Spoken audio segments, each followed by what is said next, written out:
Swallowtail kites are an incredibly charismatic bird. They're one that a lot of people care a whole lot about. They're a social raptor.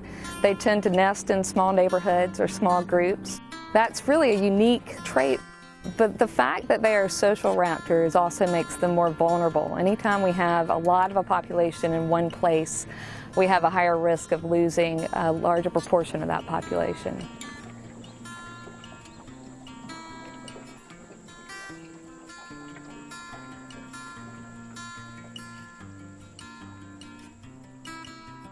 The swallowtail kite is an iconic bird for Waccamaw Refuge. So it was one of the focal species in the planning of the refuge. And so we've really thought a lot about the swallowtail kite and our planning for the future of the refuge as well.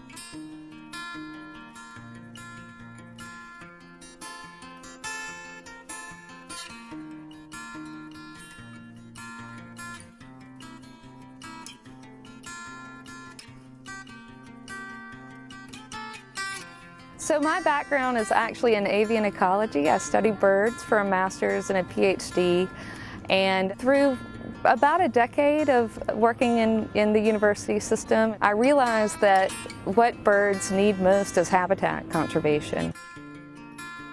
I'm a project director for the Nature Conservancy, and I've been working closely with Waccamaw National Wildlife Refuge and with Craig.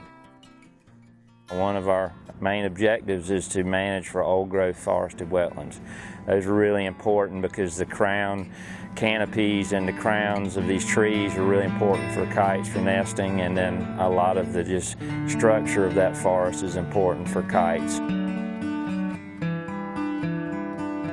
But one of the things that we're learning is that the models are telling us that the areas that we conserve for old-growth forested wetlands could be open brackish marsh in 50 years.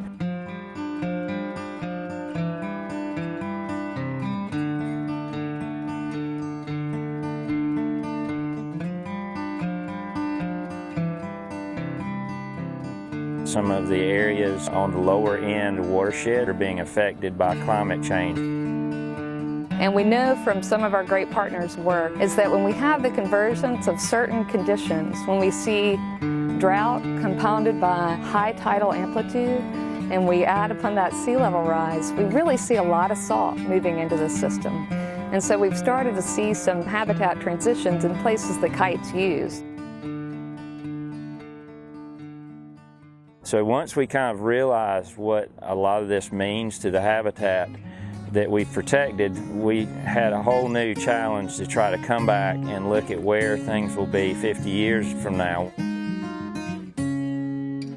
Probably the most important places for us to protect are places where we already know where kites are, but it's outside of that immediate path of habitat transition.